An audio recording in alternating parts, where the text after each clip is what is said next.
O ano era 1600.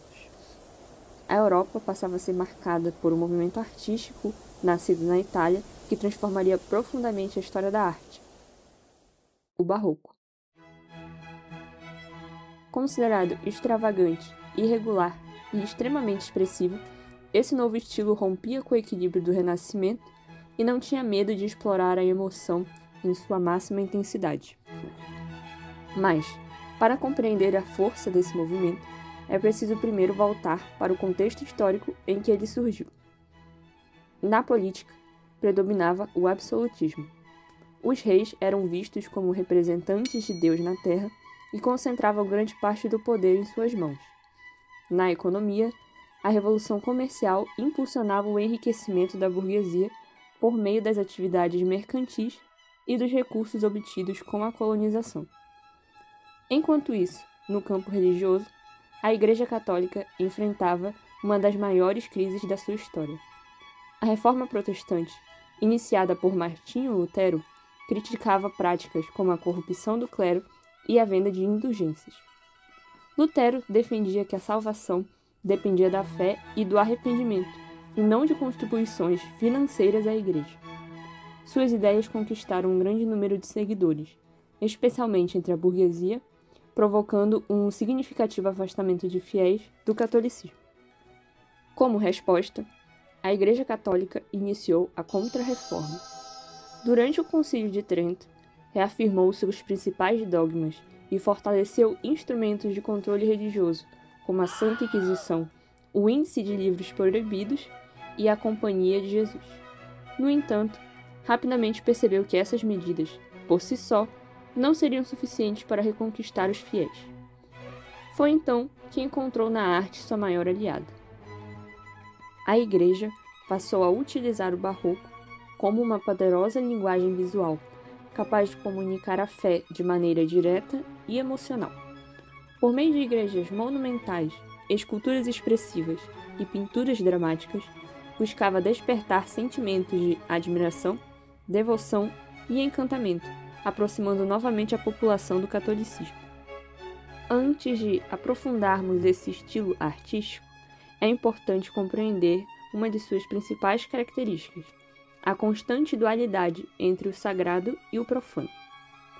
As obras barrocas frequentemente exploravam o conflito entre a vida espiritual e os desejos terrenos. De um lado, estavam as representações religiosas, dedicadas à fé e à glorificação de Deus. De outro, cenas do cotidiano, da riqueza, do prazer e das paixões humanas. Essa oposição refletia o próprio homem barroco, dividido entre a rígida moral religiosa e as tentações da vida terrena. Nem todos os artistas aceitavam passivamente a utilização do barroco como instrumento da Igreja. Muitos passaram a explorar justamente essa tensão entre o divino e o humano, fazendo dela uma das marcas mais profundas do movimento. Um excelente exemplo é a obra A Vocação de São Mateus, de Caravaggio. Nela, Cristo surge iluminando uma simples taberna, onde cobradores de impostos contam moedas. O artista coloca o sagrado em meio a um ambiente comum e aparentemente profano, aproximando a narrativa bíblica da realidade cotidiana. Para reforçar esse contraste, Caravaggio utiliza um dos recursos visuais mais marcantes do Barroco, o intenso jogo entre luz e sombra. A iluminação direciona imediatamente o olhar do observador para os elementos principais da composição, enquanto as sombras profundas ampliam o mistério, a dramaticidade e a sensação de profundidade da cena.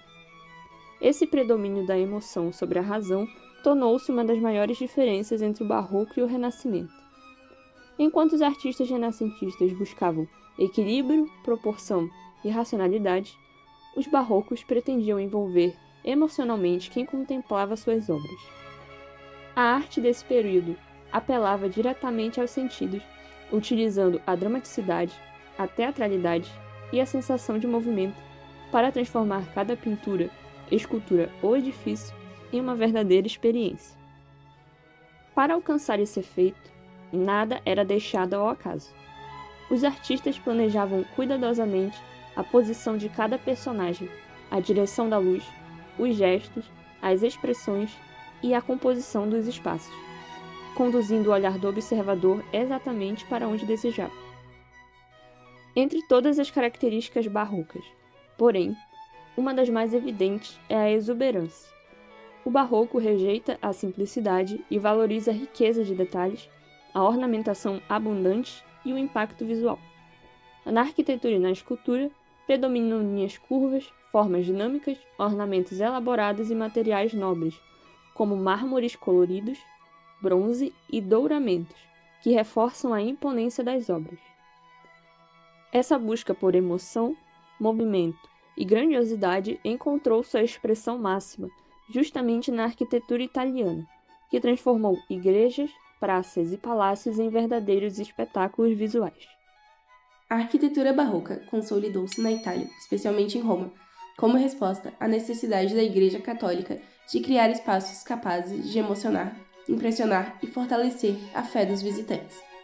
Mais do que simples edifícios, as igrejas barrocas foram concebidas para proporcionar uma verdadeira experiência sensorial na qual a arquitetura, escultura, pintura e iluminação trabalhavam em perfeita harmonia. Um dos precursores dessa nova linguagem foi o arquiteto Giacomo della Porta, responsável pela fachada da igreja de Gesso, em Roma.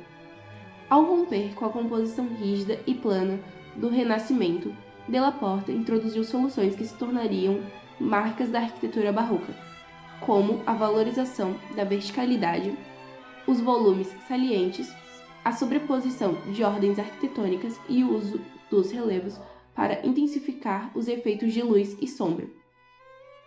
Uma das transformações mais importantes ocorreu nas plantas arquitetônicas. Em vez de formas retangulares e simétricas predominantes no Renascimento, passaram a ser utilizadas plantas ovais, elípticas e combinações geométricas mais complexas, tornando os espaços internos mais fluidos e dinâmicos. As fachadas também sofreram profundas mudanças. As linhas retas deram lugar a superfícies côncavas e convexas, criando um constante jogo de volumes, que fazia os edifícios parecerem estar em movimento. Os tradicionais frontões fechados foram substituídos por frontões curvos e interrompidos, reforçando ainda mais essa sensação de dinamismo. Os arquitetos barrocos recorreram amplamente aos elementos clássicos, mas reinterpretando-os de maneira muito mais decorativa. Colunas e pilastras passaram a apresentar proporções mais ousadas e ornamentação abundante, enquanto cornichas, molduras e relevos enriqueciam portas, janelas e fachadas. Entre todos esses elementos, as colunas salomônicas tornaram-se um dos maiores símbolos do barroco. Caracterizadas pelo fluxo em espiral, transmitiam uma forte sensação de movimento e eram amplamente utilizadas em altares, fachadas e baldaquinos. Um dos exemplos mais famosos é o baldaquino da Basílica de São Pedro, projetada por Bernini. Outro componente fundamental foram as grandes cúpulas, que assumiram tanto uma função estrutural quanto simbólicas. Decoradas com afresco, pinturas em perspectivas representavam a ligação entre o mundo térreo e o divino, ampliando a sensação de altura e grandiosidade dos espaços internos. Além das cúpulas, diferentes tipos de abóbadas, como as de berço, de arestas e elípticas, também eram revestidas por pinturas ilusionistas, que criavam a impressão de profundidade e faziam os tetos parecerem abertos para o céu. A luz natural passou a desempenhar um papel essencial na composição arquitetônica. Lanternins, janela e outras aberturas eram cuidadosamente posicionados para iluminar altares, esculturas e pontos específicos do interior das igrejas. Combinada aos mármores coloridos, estuques, moldados, relevos e douramentos, essa iluminação transformava os ambientes em cenários de enorme impacto visual. Outra característica marcante foi a integração entre arquitetura, pintura e escultura. Em vez de funcionarem como artes independentes, essas linguagens passaram a formar um único conjunto. Esculturas de santos, anjos e figuras religiosas eram inseridas em nichos das fachadas e dos interiores, tornando-se parte inseparável da própria construção. Esse princípio pode ser observado em diversas obras barrocas, como o conjunto de êxtase de Santa Teresa, em Roma, onde arquitetura, escultura, pintura e iluminação trabalham juntas para criar uma intensa experiência estética e espiritual. Agora que compreendemos as principais características da arquitetura barroca, é hora de conhecer alguns dos artistas que deram forma a esse movimento e transformaram definitivamente a história da arte.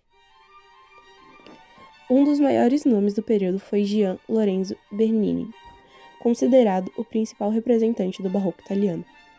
Além de escultor, Bernini destacou-se como arquiteto e urbanista, reunindo diferentes linguagens artísticas em projetos de enorme impacto visual e emocional. Sua obra arquitetônica mais conhecida é a Praça de São Pedro, no Vaticano. Projetada em forma de elipse e cercada por imensas colunatas, a praça foi concebida para simbolizar os braços da igreja acolhendo os fiéis. As soluções espaciais desenvolvidas por Bernini exerceram enorme influência sobre a arquitetura europeia, servindo de inspiração para igrejas, praças e edifícios públicos construídos ao longo do século XVII e XVIII. Outro arquiteto fundamental para o desenvolvimento do barroco foi Francesco Borromini. Enquanto Bernini buscava impressionar pela monumentalidade, Borromini destacou-se pela experimentação geométrica e pela originalidade de suas soluções arquitetônicas. Sua obra mais conhecida é a Igreja de San Carlo alle Quattro Fontane, em Roma. Apesar do terreno reduzido, Borromini desenvolveu uma planta extremamente inovadora, utilizando superfícies curvas, paredes ondulantes e uma cúpula compostas por formas geométricas que criam uma intensa sensação de movimento. Ao romper definitivamente com a rigidez renascentista, Borromini demonstrou que a arquitetura poderia ser dinâmica mesmo em espaços limitados. Suas soluções influenciaram diretamente o desenvolvimento do Rococó, e séculos mais tarde despertaram o interesse de arquitetos modernos fascinados pela liberdade das formas. Na escultura, um importante precursor do barroco foi Stefano Maderno. Sua obra, Santa Cecília, concluída em 1600 e localizada na Igreja de Santa Cecília, em Trastevere, tornou-se célebre pelo naturalismo e pela intensa carga emocional. A escultura foi inspirada na descoberta do corpo da mártir, a partir da restauração da igreja. Em vez de idealizar a figura da santa, Maderno procurou reproduzir fielmente a posição em que ela teria sido encontrada, criando uma representação profundamente humana e comovente. Na pintura destaca-se Caravaggio. Embora não fosse arquiteto, sua contribuição foi decisiva para a consolidação da estética barroca. Obras como A Vocação de São Mateus e A Ceia em Emaús revolucionaram a pintura ao explorar de maneira magistral o contraste entre luz e sombra, técnica conhecida como tenebrismo. Mais do que um recurso visual, essa iluminação direcionava o olhar do espectador, intensificava a dramaticidade das cenas e ampliava seu impacto emocional. Outra grande inovação de Caravaggio foi abandonar as representações excessivamente idealizadas. Em vez de utilizar modelos perfeitos, escolhia pessoas comuns para representar personagens bíblicos, aproximando os episódios religiosos da realidade cotidiana e tornando-os mais acessíveis ao público. Na música, o barroco tardio italiano também produziu grandes compositores. Entre eles, destaca-se Antonio Vivaldi, autor famoso do concerto As Quatro Estações, cuja música acompanhou esse vídeo. Vivaldi contribuiu para a difusão do chamado estilo galante, caracterizado por melodias mais simples, elegantes e agradáveis ao ouvido, antecipando algumas características da música clássica do século XVIII. Embora cada um desses artistas tenha atuado em áreas diferentes, todos compartilhavam do mesmo objetivo: envolver emocionalmente o observador e transformar a arte em uma experiência intensa e inesquecível. Como todo grande movimento artístico, o Barroco não permaneceu dominante para sempre. Seu declínio não aconteceu de forma repentina, mas foi resultado de um longo processo de transformações políticas, econômicas e filosóficas que marcaram a Europa entre o final do século XVII e o início do século XVIII. Diversos fatores contribuíram para essa mudança. O primeiro deles foi a ascensão da França como novo centro cultural europeu. Aos poucos, Paris passou a substituir Roma como principal referência artística. Com essa mudança, o gosto da sociedade também começou a se transformar. As obras intensamente dramáticas, monumentais e carregadas de emoção, características do Barroco, passaram a dividir espaço, com uma estética mais leve, elegante e refinada. Outro fator decisivo foi o surgimento do Iluminismo. Filósofos como René Descartes fortaleceram uma nova forma de compreender o mundo, baseada na razão, na ciência e na lógica. Para muitos pensadores iluministas, o Barroco era visto como um estilo excessivamente ornamentado e emocional. Em seu lugar, defendia uma arte capaz de educar, transmitir conhecimento e expressar valores universais por meio da racionalidade. As mudanças políticas e econômicas também exerceram um papel importante nesse processo. Durante boa parte de seu desenvolvimento, o Barroco foi financiado principalmente pela Igreja Católica e pelas monarquias absolutistas. Entretanto, ao longo do século XVIII, o poder político e econômico do papado diminuiu diante da ascensão de outras potências europeias, enquanto diversos estados italianos enfrentavam dificuldades financeiras. Como consequência, reduziram-se significativamente as encomendas de grandes igrejas, palácios e obras monumentais. Essas transformações, porém, não significaram o desaparecimento imediato do Barroco. Em vez disso, o movimento passou por um processo de adaptação que deu origem à sua fase final, conhecida como Barroco tardio. Nessa etapa, muitas características barrocas permaneceram presentes, mas assumiram uma aparência mais leve e refinada. A intensidade dramática foi gradualmente reduzida, abrindo caminho para uma estética mais luminosa, delicada e elegante, que mais tarde culminaria no surgimento do Rococó. Apesar de perder espaço para o Rococó e, posteriormente, para o Neoclassicismo, o Barroco deixou uma herança permanente na história da arte. Sua influência revolucionou a arquitetura religiosa, transformou o planejamento urbano, aperfeiçoou as técnicas da pintura, renovou a escultura e consolidou uma linguagem artística capaz de despertar profundas emoções por meio da luz, do movimento e da teatralidade. Mesmo séculos após seu surgimento, suas obras continuam impressionando pela riqueza de detalhes, pela grandiosidade e pela capacidade de envolver o observador. Mais do que um simples estilo artístico, o Barroco representou uma nova forma de comunicar ideias, sentimentos e espiritualidade, tornando-se um dos movimentos mais influentes e marcantes da história da arte ocidental.